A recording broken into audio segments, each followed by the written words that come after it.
and welcome. I'm Bob Cusack, Editor-in-Chief at The Hill. Thank you for joining us for our program, the Economic Snapshot, a CEO summit checking the pulse of the U.S. economy today. The post-pandemic economy has defied expectations repeatedly. The U.S. labor market and consumer spending are chugging along while inflation is cooling, yet risks of a recession and a debt ceiling showdown loom. As the Federal Reserve takes steps to slow inflation, what can consumers expect to see over the next year? Is the threat of a recession real? And what are the biggest risks facing the economy? We have an all-star lineup today, but before we get underway, just a reminder that you can tweet us at The Hill Events using the hashtag TheHillCEO. Our first guest is Rodney McMullen, Chairman and CEO of Kroger McMullen. McMullen began his career in 1978 as a part-time stock clerk. So he's been there quite a long time and has risen to chairman of the board and CEO of the Kroger company. Welcome, Rodney. Thanks, Bob. Appreciate the invite. Well, as I mentioned, just remarkable that you've been there since 1978. Just start about how the industry has changed. I know that's a big, broad question to start with, but also, and then at the end of it, kind of a two-parter, the pandemic and coming out of the pandemic now that it's over. Yeah, one of the things, I always love the question because one of the things that when I'm recruiting somebody to our industry and our company, I always like to highlight how the company changes and how the way people eat change. And I always tell people, the only thing I know for sure is people will keep eating and the way they eat will continually change. And if you look at when I entered the business, people usually would shop once a week for all their groceries for the week. And there was a very limited number of places for somebody to go get that. If you look at today, half of food money is spent at restaurants, and half of the money spent at restaurants, people either eat it in their car or take it home and eat it. So when you think about changes, the ability to find food, even the auto parts companies sell food. So, it's always changing, but that's one of the things that makes it so much fun. If you look at COVID, and I'm sure, Bob, you'll ask a couple more questions. One of the things that COVID did was greatly accelerate what we would call seamless. And we call seamless where somebody can get a delivery, pick up in store, or actually shop in one of our stores. And what we find is people bounce back and forth between those. Literally, there was 3 years worth of growth in 3 weeks. If you look at since post-COVID, it stayed at that elevated level, and now it's continuing to grow again on a trend line similar to pre-COVID. The other thing that COVID has allowed is a lot of people learned how to cook, and with the economic situation for many customers, that knowing how to cook is a huge benefit. That's interesting. I am not in that crew. I can barely make toast. But I just wanted to ask you about the trends. Do you think going forward, you mentioned, some people, they've obviously, the pandemic changed, number one, the future of work, the future of shopping.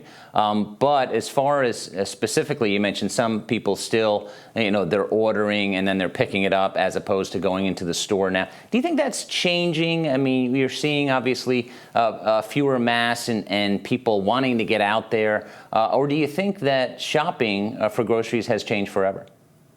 I think shopping for groceries has changed forever. And some of it is just convenience. So if you think about, some people will want to have a delivery order because they can do it before they get the kids off to school or go to work. Other people might want to pick up because they're taking their kids to soccer practice or something. The thing that we find is people, when they shop with us online, either pickup or delivery, they still like to physically go into a store, but they only go into a store when they want to, as opposed to when they feel like they have to. And everything we can see, I think it's permanently changed because, it's all about, not having to compromise, being able to have incredibly fresh food, but the way you want to buy it, the way you want to get it. Sure. I do have an audience question for you that I'd like to ask you, and it comes from Greg Lane, founder, Next Generation Strategies Public Affairs Group. And Greg asked, food prices continue to soar. Do you see them returning to pre-pandemic levels on their own? If not, what steps, like new technologies improving efficiencies, could Kroger take to help reduce them? What's your answer to that one? Yeah, I love the question. If you look at food pricing, we do expect it to continue being the increase to be lower in the later part of the year than it is today. If you look at commodity items, you will see some commodity items where pricing actually decreases. So if you think about eggs are cheaper today than they were 6 months ago. We would expect egg prices to continue to decrease. So if you look at commodity items, you definitely are seeing things starting to come down in price. If you look at things that are more just the cost of doing business in terms of, our average hourly rate is up about 30% over the last 5 years. If you look at our average pay now is over $18 an hour. If you add benefits to that, it's over $23 an hour. If you look at our suppliers, they would have similar type of cost increases across. Those are things where as we're a higher inflation, we would not expect that to go back to the way it was before. So it's a fine balance. You're always looking at technology in terms of how do you improve processes. The area that we would be using AI and the things around AI and machine learning the most would be like on our supply chain. And how do you make sure that you take days out of the supply chain so you can get produce to the customer, 2 or 3 days earlier? How do you make sure that everything you're selling is fresh? Things like that.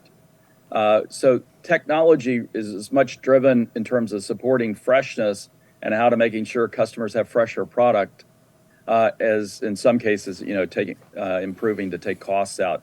So, that is how we've been able to invest in our average hourly rate is through some process changes over the last several years. Rodney, as far as AI, and that's obviously a lot of industry leaders taking a look at it, people trying to make sense of it, really absorbing as much information, what it means for the future. When you say using AI, are you talking longer term, or how 1 year, 2 year, 5 years that this technology is going to improve efficiencies?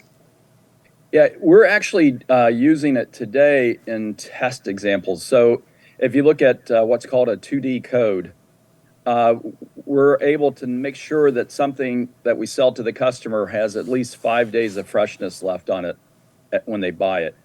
Now, we haven't scaled those types of things, but we actually are testing it in stores. So it's really focused on, for us, we think AI will be a huge benefit in terms of improving the customer experience, personalizing every offer exactly for that particular family, and understanding what flavors they like and other things. So you just make it feel like a shopping experience one-to-one.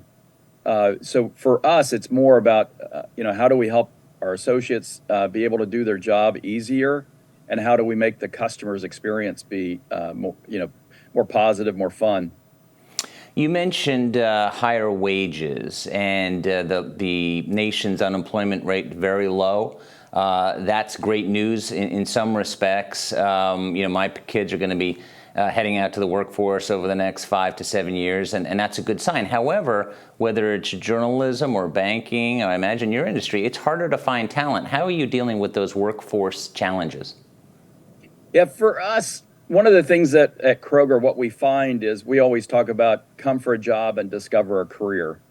And if we have somebody that stays with us for a year, they make a career out of Kroger, and they find they really enjoy working around people, having something that's fun to do, challenging, something that hasn't been done before, and taking care of customers. So for us, everything we do, we're trying to make sure that somebody comes for a job, but then we have all kinds of things for them to discover a career. We have what we call Feed Your Future, and last year over 5,000 people took advantage of our Feed Our Future, and I always like to talk about we'll support somebody from their GED to their PhD. And all of those things, what we're doing is things to support people to where they discover what the great things about Kroger and you also help them grow so they can take on more responsibility. And when both of those things happen, it creates where somebody really enjoys working here. Obviously, their pay improves over time. So, when I look at, I think low unemployment is a fabulous thing. When I got out of college, I know unemployment was very high, and a lot of the people I went to college with couldn't find jobs doing things that they went to college on. So, when I look at it, I think it's an incredibly good thing. But it does make, your day job a little more complicated, but that's okay. Sure. How do you gauge consumer feedback, whether that's on your company or their concerns going forward? What are you hearing from customers? Yeah, we talk to our customers every single week, and we get feedback every week. What if you look at what they're telling us today? You have some customers that are incredibly uncomfortable. They're tight on a budget. Inflation has put their budgets under a lot of pressure, and they're trying to feed their family. And that customer is telling us they're doing a lot of behavior changes. Some of those behavior changes are pushing out big purchases. Others are eating at home more because you can eat at home for a fourth, a third the cost of going out to a restaurant. They're moving to our brands. They take advantage of our discounts. We personalize discounts for each household, and we see a higher usage of paper coupons or electronic coupon usage. So a ton of behavior changes with that customer, really helping them stretch their budget. If you look at customers that are,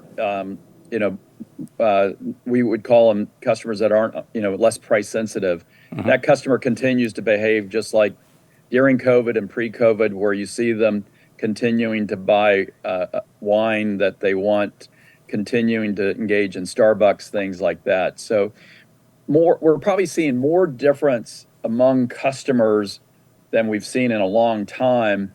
And then if you look at customers on a budget, the changes in the SNAP program, which is, the new name for food stamps, that's definitely affecting that customer in terms of being able to put food on their table.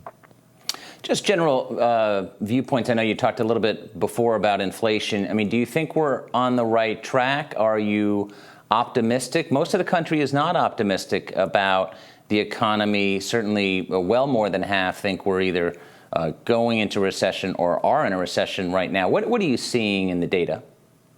Well, I definitely think if you look at over the next 6 to 12 months, customers and behavior, people are feeling the pressure of higher interest rates and inflation across most parts of what they would buy, cars, utility costs, everything.